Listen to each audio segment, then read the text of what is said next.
In London, this is The Economist, and in this special edition of The Week Ahead, we'll be looking at the year ahead, starting with what's to expect in politics and big sporting events. I'm Daniel Franklin, Executive Editor at The Economist. And I'm Tom Standage, the Digital Editor. This week we'll be talking about geopolitical risks, elections being held in 2014, the Scottish independence referendum, and the Football World Cup. Well, Tom, let's start with geopolitical risk. I guess they come in two forms. One is the risk of conflict between countries, and secondly, there's what can explode within countries. So what are the big international risks that you see in 2014? Well, probably the greatest risk of conflict between countries is associated with rising tension in the East China Sea, where both China and Japan are laying claims to these variously named rocks, the Senkakus, as the Japanese call them, the Diaoyus, as the Chinese call them. And this has led to the imposition of a special air defense zone over them, and America flew some bombers over them. And this is the sort of thing that hasn't happened in living memory.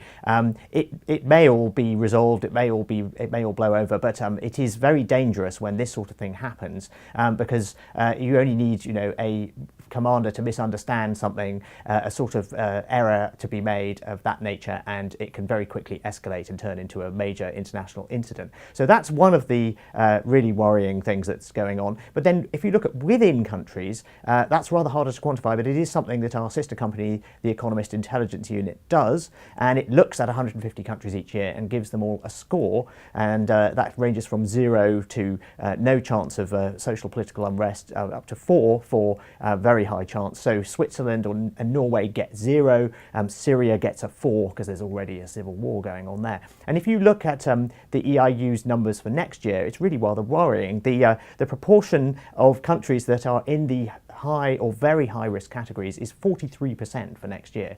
If you look just 5 years ago, the number was only 31%. And this is for a number of reasons. Partly it's a hangover from the financial crisis. That's one of the things that brings tensions to the surface. We've seen that in Brazil this year, a protest over fare increases on public transport very quickly turned into a large-scale protest against the government. In Bulgaria, a very similar thing. High electricity prices led to protests that actually brought the government down. So these are the sorts of things to watch out for next year. And most of these high-risk and very high-risk countries are in places you'd expect, North Africa, the Middle East, former Soviet states, that sort of thing. But not all of them are. And I think, again, the one to keep an eye on is China. For many years, it's managed to keep a lid on widespread protests, but who knows whether some sort of nationalist outburst or something else could trigger protests there. So those are the geopolitical risks to watch out for. And one of the things that can bring people out onto the streets is if they're dissatisfied at the results of an election. And there are an awful lot of elections going on in 2014. So which are the ones we should be watching there? Well, I think there is the possibility that voters will in any case take the chance to express dissatisfaction in one way or another and support fringe parties. So I think we can expect quite a few electoral shocks in 2014. And there is, as you said, a whole lot of voting going on. In fact, about 40% of the world's population will have the chance to vote in a national election of one sort or another. That's probably more people than ever before, if you like, the biggest year for democracy ever, partly because the world's most populous democracy, India, will have an election next year, but also other big emerging economies, Brazil, Indonesia with its 250 million people, they'll both be having presidential elections. The United States has its bound to be very contentious midterm elections, and the whole European Union goes to the polls in elections for the European Parliament. I pick out just perhaps a couple of those votes. India, the world's most populous democracy, there I think there will be a lot of dissatisfaction expressed against the Congress-led government currently, and there's quite a chance of power changing hands. But it'll splinter, support will splinter to lots of different regional parties, and the person to watch is Narendra Modi, Hindu nationalist who's a very controversial figure. And in Europe, the European Parliament election is the most boring you can possibly imagine. Turnout in those elections has gone down with every single vote every 5 years. In the latest vote, it was just 43%. But this time, I think voters, precisely because they feel that European Parliament doesn't ultimately matter that much, will take the chance to support anti-European protest parties, parties like the United Kingdom Independence Party here in Britain.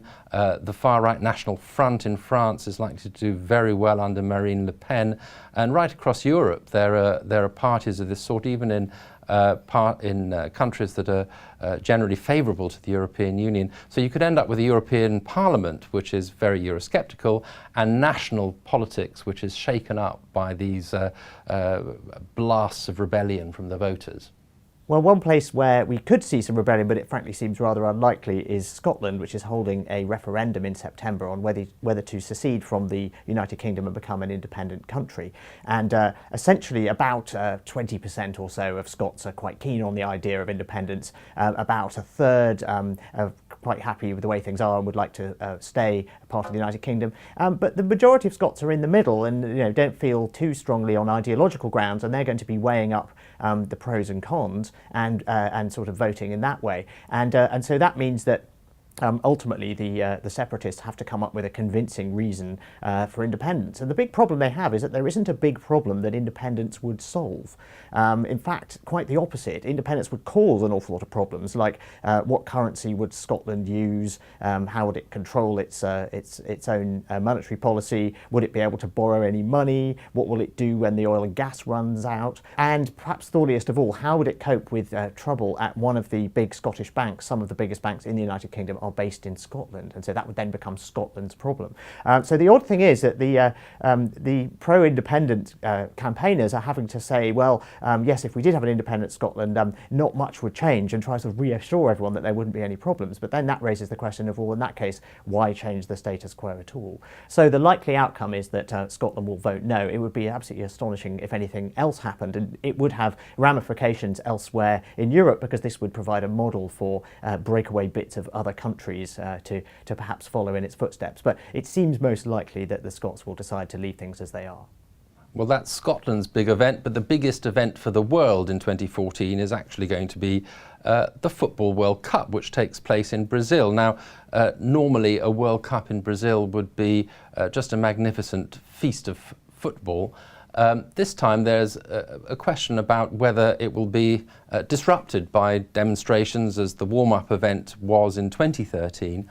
But I think when the real thing happens, Brazilians will be so excited, as indeed will much of the rest of the world, looking on by what's happening on the field, that it'll probably go smoothly. And President Dilma Rousseff will be one Brazilian who will be hoping not only for a smooth event, but for a Brazilian victory, because she will hope that that will boost her chances in the presidential election that will come soon afterwards.